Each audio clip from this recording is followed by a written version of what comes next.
To simply wait and be bored has become a novel experience in modern life, but from the perspective of concentration training, it's incredibly valuable. So that was just a little bit from Cal Newport's book, Deep Work, and here to discuss it today is Allison Giddens. Allison, welcome back.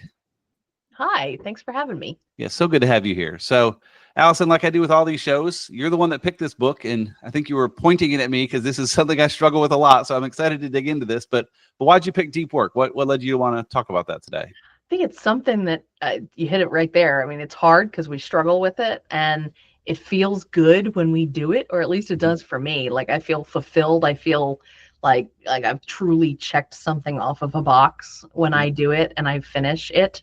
It's just really hard to find those times that are long enough to be able to dedicate to deep work. Yeah. How long do you think is long enough? God, that's a really good question. Sometimes I think 30 minutes, sometimes I think an hour. Sometimes, I mean, I've set aside time before for deep work that I know it's a bunch of stuff that has piled up, and it's kind of one big project that I had intended in taking on little chunks and little pieces. But then I'm like, I'm going to sit down and knock all this out. I'm just going to dive in. And there'll be times where I'll block it off on my calendar, and 3 hours later I look at the clock and I'm like, oh my God. That's How is awesome. it already 3 o'clock? Which is a little terrifying, but mostly exhilarating. Just know Yeah. you've gotten that much done. And yeah, they talk about in the book that for a lot of people, 1 hour of deep work is about all they can handle. But with training, you can get up to about 4, I think it said. So if you're running 3, that's right up there. Oh yeah. And to me, it's almost, and maybe it's not really truly deep work, but really there are times that I feel like I'm in the deep work, but I'm catching myself, checking the email over here, Right. or, oh, let me make myself a quick note. I got to grab this at the grocery store, or, little things that you kind of get distracted from, but you feel accomplished once you're done with something off of your checklist, but you still, to me, it kind of feels empty. Yeah. It's more productive than deep, which there's a place for both for sure. But yeah. Exactly. Yeah, I'm great at being productive. I'm a productivity master, but getting deep is where I need to be spending more time and where I still struggle to to So yes, and it kind of reminds me too of that book Flow. And I was just gonna say, not even gonna try to pronounce the last name of the author. I won't either. Mikhail, and it's very much like that. It's very that deep work. It does feel good when you're doing it. It feels good when you're, but you don't realize it feels good until it's over. Yeah.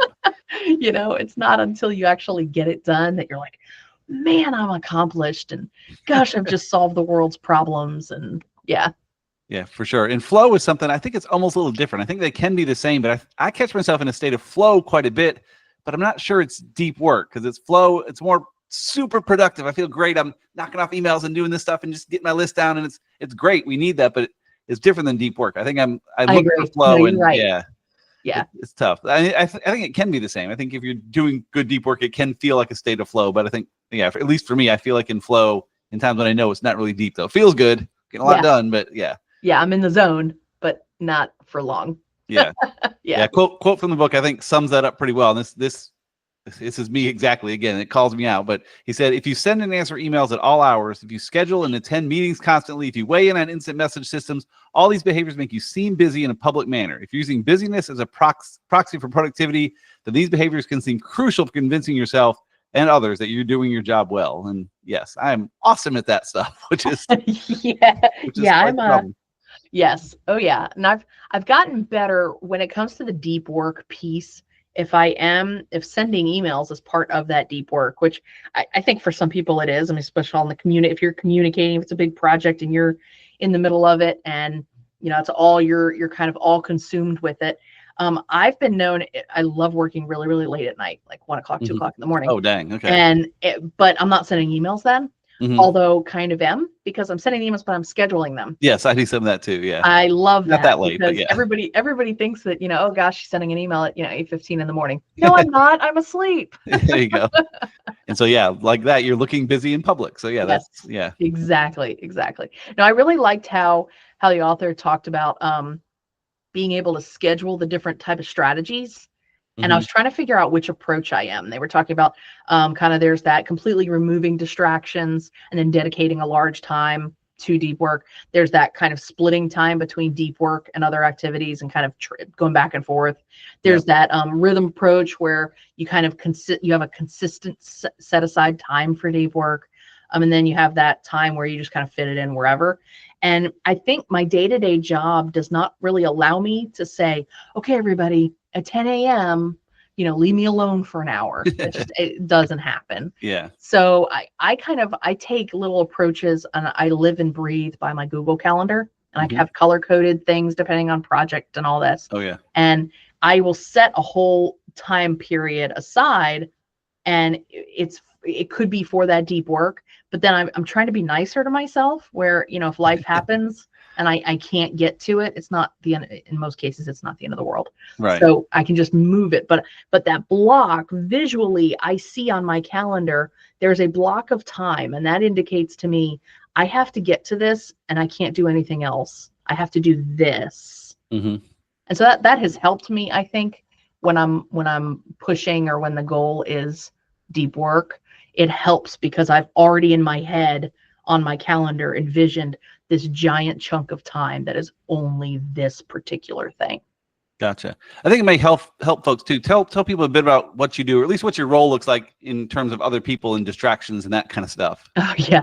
So I am a co-owner of an aerospace machine shop, and there are constantly people in and out of my office. In fact, there are some times that I'll shut my door if I have a meeting or a conversation like this one. And even when my door is shut, people walk right in. So there's there's very little opportunity for distraction-free bit of time. I typically 15 minutes doesn't go by that somebody's not in my office and asking a question, or a phone is ringing, or an email pop up that I have to address right now. Right. So there's a constant, but there's also, it's interesting because I think with our distractions, with our kind of, I guess we're so prone to being distracted, or we are so resistant to boredom, I think, as the book put it, which I think is really well. But there's also, I got really bad at deep work for a while after my dad passed. So it was almost, and I read that it was almost a form of dealing with grief, how kind of your brain couldn't do certain things again. I got distracted like crazy, and it would give me a lot of anxiety in the process. So I'd be trying to work on something, somebody would interrupt me, and I'd get agitated about it. And this went on for a while, and I was like, okay, what's going on? And I realized it's because I couldn't get into that deep work. I couldn't get into that flow of, okay, this is what I'm taking on right now. I'm not checking emails. I'm not looking at LinkedIn. I'm not doing any of those things. I am being deliberate in what I'm doing. And so, I mean, I think that's kind of a piece too. I think people, that whole being bad at being bored. Yeah. That's, I think, something to follow. Oh yeah, that's something I've worked on specifically lately. I recently read Juliet Funt's A Minute to Think. I don't know if you've read that one before. No. It was fantastic. I took so many notes from it, but it was basically that, like, allow yourself to be bored. And I know, like, my business partner, Allie, she's really good at that. Like, because I listen, if I'm in the car, like I have that time, I can listen to podcasts and catch up. And when she's in the car without her kids, which is rare, she said, it's nothing. There's no radio, no music, just chill. So I've tried to do that more. Like, if it's a nice day out and I've had a busy day at work and I'm heading home, like, roll the windows down and just nothing. Maybe some soft music, but then I'm also, like, in the back of my mind, like, I have all those podcasts. I'm way behind on this one. I gotta get, like, it's tough to your brain is But well, no, there are these so I'm and you too, we're all staring at computer screens all day long, right? Oh yeah. And so they tell us, and I don't know about your glasses, but mine are that blue light filter to kind of do the best I can, at least. But they talk about how the blue light on the screen hurts your eyes, and over time it's not good for whatever. And so I got these eye patches that are self-heating, and they're disposable. Well, what I realized, I opened them up, and they're supposed to help with your cornea health or whatever. So I'm like, sure, I'll spend the $20. Let's see what happens, right? Sure. And so I pull and I open it up, and I realize, oh my gosh, I have 15 minutes. I put these on my eyes, and I can't see anything. It's like, oh my gosh, I can't play on my phone. I can't, you can't. So it was kind of crazy the first time I used them. Talk about being forced into boredom. Yeah. I mean, lying there and putting them on your eyes, you're going, okay, now I have to be in my own head. That's it. You don't have to put on a podcast or something in the meantime. Yeah, that's what I would do, but that's good you didn't. Yeah. Yeah. Oh yeah. But so it was kind of like a forced set of boredom that it's like, okay, maybe I could get used to this. It was, it was nice. It was a nice little relaxing heat. How often have you done them? Only twice since the past week. You're supposed to, but more than once is kind of the right. thing. You did it once and you've done it again. So yeah, it's not that bad. Yeah. Nice. Yeah. So very cool. Yeah, I don't have blue light glasses because I've taken all the screens I look at and put the blue light mode on all of them. There you go. They all have like a yellow glow. They look a little weird, but they don't have to worry about it. Just my computer, my phone, they all have that. And every now and then, like when it's booting up, it'll switch it's like, whoa, it's glaring, and then and then it kicks in and has the yellow mode. It's nice. The other thing I've noticed too, and you may have seen this with your eye patch thing, is if I am able to drive home without anything on, I tend to have some pretty good ideas. Like, oh yeah, I can do that. I need to reach out and just let my mind run for a little while can be very helpful. Well, they talk about like some best ideas you have in the shower. Yeah, exactly. Oh, for sure. Yeah. Too bad it's not a notepad and a pen I have seen those kind of goofy marketing shticks where it's like, a waterproof pencil. Oh yeah. I'm not having good ideas enough, that many, right, to have to write them down. Yeah. So there's that. I liked how when the book talked a little bit about batching some of your smaller tasks together. Mm-hmm. Yeah. So it kind of allowing, I think, kind of compartmentalizing the smaller things compared to the bigger things, or the kind of opportunities for, because otherwise I feel like I'm bouncing back and forth too much, and I'm not allowing myself to deep dive stuff. Mm-hmm. It's hard to identify too what really is small. I mean, I've got probably 50 emails to address, and you could say, oh, those are small emails, but one you open up and it's daunting. It's identify 70,000 things on the spreadsheet. It's like, well, that requires deep work. So is this email task a small batch or a deep work? Yeah, my business partner Allie, she was out much of last week, and so her email piled up huge.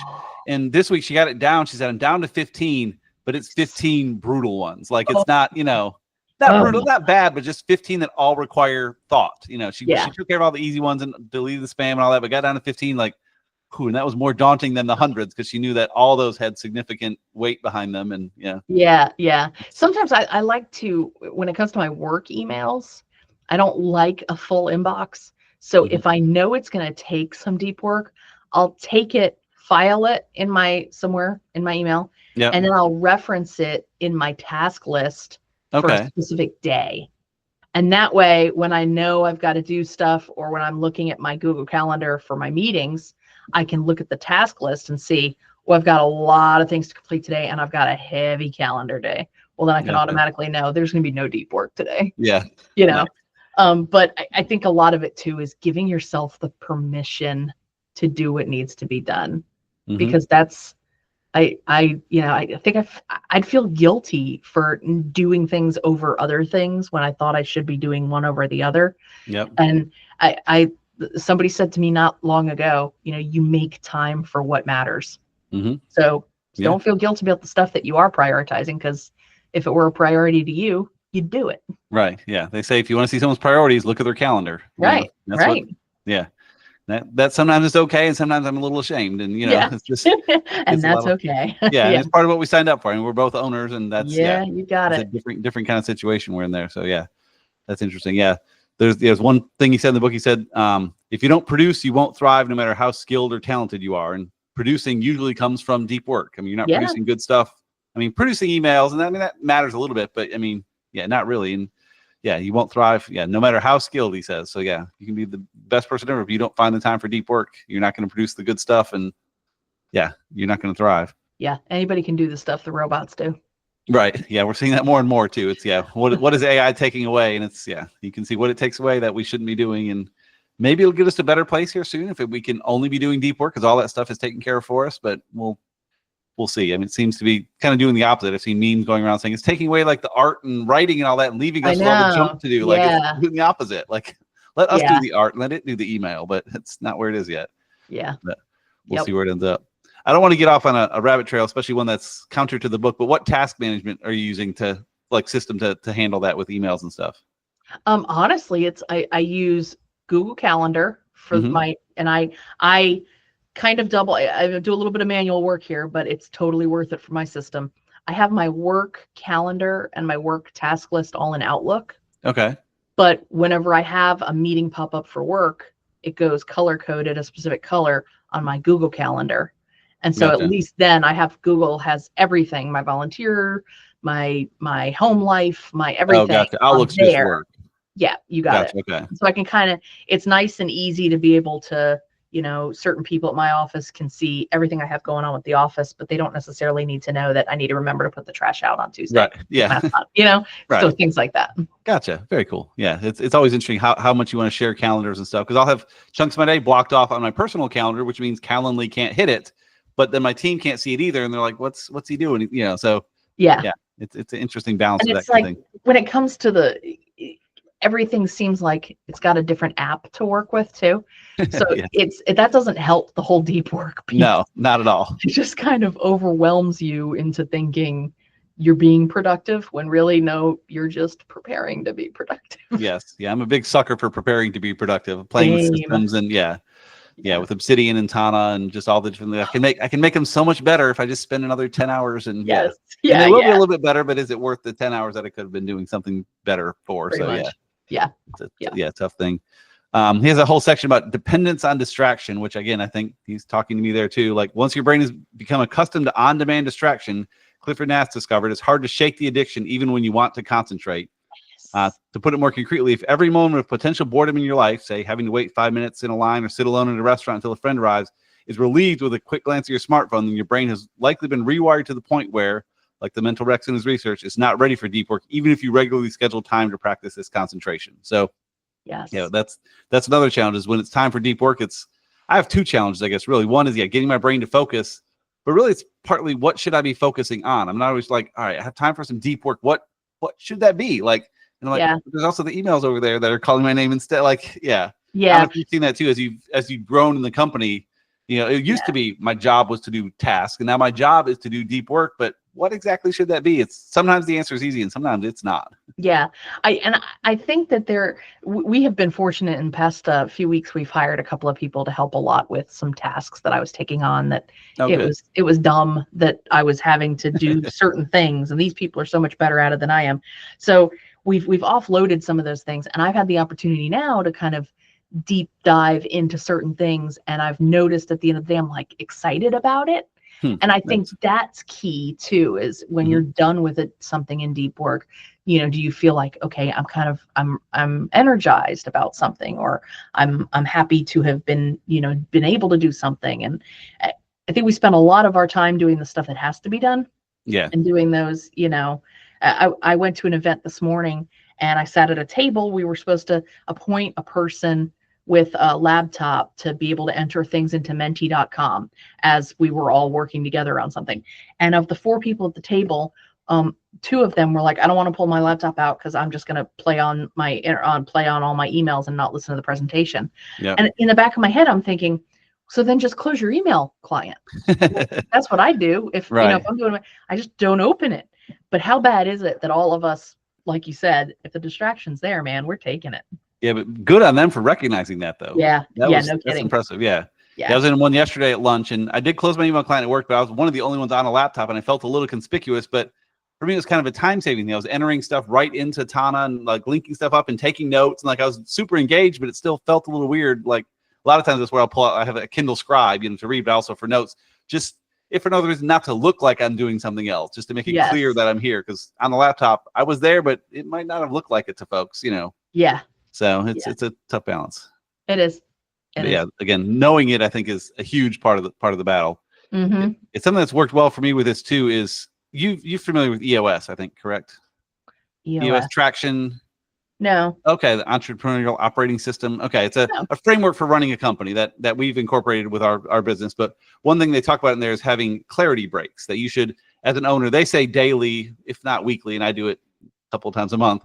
But just taking a pen and a paper and going just out, just go sit at a bench, just do something just for a half hour and just with no agenda. And it is weird because the first 10 minutes, you're like, what am I doing? I got to get the lawn and just write stuff down. But it becomes like often it'll bring up just great thoughts as I start digging in deeper. Like, oh yeah, I talked to Allison about the thing. I could work on that project. And it's nice just there's no way to be distracted. And that's a fascinating thing that I write about a good bit and I've done some, but I need to do more consistently. But just, I like that idea. We, I guess about 6 months ago, we put a picnic bench outside under a couple trees out front. Oh, cute. So that might be a good. I mean, it's starting to get, I mean, it's a little chilly today, but today's awful, but yeah. Right. But yeah, that could be a good way to just kind of get away and a good excuse to change the scenery. Yeah. The thing I've tried to do too, and when I do it right, it works. I use I've forgotten the name of the app, a meditation app. Just do like a 2-minute meditation. I'm not a big meditation guy, but it's nice just to kind of get me settled and calm and like kind of open my eyes and let's go. Yeah. And I can kind of, and then again, let's go is like, well, now what? I have a blank piece of paper, but still, it kind of just settles me down, gets me in the right mindset. Because usually it's running from something like, all right, stop now. Relax. Yes. Like it's. Yes. Yeah. The amount of times that I've had to switch gears today. I mean, I had that meeting this morning, and then that went into a quarterly call with somebody I'm very comfortable with. And then there were 3 or 4 meetings back to back that went from like adversarial to fact finding to friendly to, and so it was all this, you have to kind of in your head, and to me at this point in the day, I'm a little bit further ahead in my productivity than I am right now. So part of me feels overwhelmed because I know I'm not getting any deep work done today.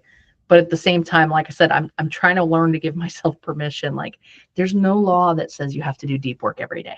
Right. For sure. I'm glad there's not. Yeah. Yeah. And you're in a tough spot because you're in the office every day, I assume. Yes. Yeah. Yep. Which makes it tough. I'm in a couple times a week. So at least when I'm home like I am today, it's easier to because I can turn off Slack for a minute and block out something on my calendar. And people may need me if they need me, but generally speaking, I can take some time if I need it, which is That's great. Nice. Yeah. Now we're closed on Fridays. So nice. Okay. when I'm here on Fridays, it's quiet. I can get things done.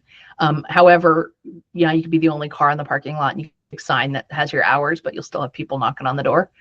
So I would lie to you if I say it was uninterrupted, whether it's the UPS guy or a customer or a vendor or a solicitor, whatever. So is it a 4-day work week for the rest of your team, or do they work from home? All four days. There's nobody that works remotely. Okay, nice. So 4-day for them and 7-day for you. So yeah. Yes.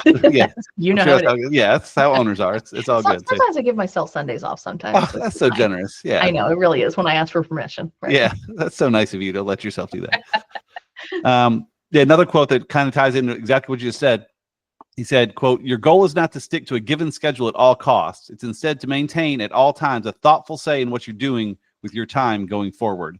And I love that. I mean, you kind of hit that a little bit where you don't have to do it every day, but I think it also, that thoughtful say in what you're doing kind of goes back to the people you saw this morning that were, if I pull up the laptop, it's going to be bad. So they were thinking ahead of how they wanted to treat that event. And that's fascinating. And kudos to them for that. And it was, having that digital tablet isn't not an iPad, but I had Remarkable for a while, which actually I picked up at an event we met at years ago. I got my first Remarkable after that because someone there was showing it off. And that got me going in Remarkable and then Remarkable 2. And now I'm on the Kindle Scribe, and they're all basically the same, where they're dumb devices that they're super smart, but they don't connect to anything, which they're not consistently connected. There's no notifications, no anything. So essentially a pad of paper, but you can still be cool and digital, but there's no distractions, which is just fantastic. And so I use those a lot in meetings if I don't use that. But then that requires me to then have time somewhere in the day to process those notes. That's where that lunch yesterday, I was able to process them right in my system. Whereas otherwise I'd have a whole page full of notes that I need to go in and put down, like, here's this note and I got to contact this person and there's this book they recommended. Yes. And whatever I come up with. I like that idea. Heck yeah. Yeah, which I enjoy doing. I enjoy the processing. Some people hate that. I kind of like that, but you still got to have time somewhere for that then too, which is not deep work. That's very clerical work, but it's not one I could offload really either. I want to take the time to say, okay, she said this, but how I interpret it, like, I don't want to just dump the stuff in. I want to take a minute and say, okay, like, she recommended this book. We've talked about before. My list of books to read is littered with Allison Giddens recommended this book and she said it was great. And but that's why I record that stuff. When I hear that stuff, I make sure it gets in the system, but it takes more menial work to get it there. But it's, again, not work I want to offload to anyone else either. I want to take it myself and say, oh, she recommended it and here's why she said, oh, and she also said that one. They kind of go together and it's cool thought connecting. Yeah, exactly. It's intentional. It's not just throwing it on a list and you'll never see it again. Right. And that's the kind of work I'm great at, is that kind of substantial work, but not deep work. It's that in between. Getting to that high level, that's tough. So it's difficult to do, but I don't have the answer, but I think Clarity Breaks help for me in scheduling. Like Robert on our team does a great job. I see his schedule where his schedule is basically all blocked out. And a lot of it is focus time to work on this project, focus time to write this strategic thing, and and again, like you said, sometimes it doesn't work out. Like he gets interrupted and can't do it then, but it's there. And if things work out, which it often does, cool. He has that hour to really build that messaging strategy to get it good, because the kind of work he does requires deep work I'd argue more than my job does, although I think it's more a factor of I need to see what that deep work should be for me, and his is kind of spelled out more clearly. But it's amazing. We talk about what if you don't produce, you won't thrive, and his ability to produce, I think, is a direct result of the deep work he gives himself, because he produces more than almost anyone I've ever met. It's amazing the stuff he puts out, but it's because he focuses and has that deep work time, and it works out. So deep work, something I struggle with, but we're all getting better. And I think reading these books and talking about it and hearing ways you deal with it and stuff, I think helps. So maybe I'll try to catch me a clarity break this afternoon, but I usually like to do them outside, and I have to get out of the house to do it, at least in the backyard. I have a nice chair back there, but when it's rainy and stuff, I guess no deep work today. Guess I'll check some emails. Yeah. Any other final thoughts for someone that hasn't heard this book, or even if they have read it, something? I think if for no other reason, if you're looking to try to get better at deep work, it's good. It kind of motivates you a little bit to try to find that sweet spot that works for you. So it's a good book. Yep. Yeah. I would say, I guess, kind of on that is being uncomfortable with silence, I think, is helpful. Because again, whenever I hop in the car and don't put anything on, it's just weird, like hearing the rattles and stuff. But then again, it usually works out where I have some great thoughts as it goes on. But it's that you got to get past that uncomfortable, like, forget this, I'm going to turn on the radio. Like, no, just sit with it for a minute. And same with like a clarity break. The first few minutes of clarity break are just like, what am I doing? Like, but then eventually things just kind of let your brain be weird, and it's kind of awesome. So Deep Work by Cal Newport. Cal has lots of stuff on this. That's fantastic. Allison, if people want to follow you or find you, where can they track you down? Sure. Yeah. Find me on LinkedIn, Allison Giddens, and I'm with WinTech in Kennesaw. So if there are a bunch of Allison Giddens, that's me. There you go. And I'll have it in the show notes as well, so people can find you there. So appreciate you. Thank you so much. Thanks for having me. All right. See ya. Bye.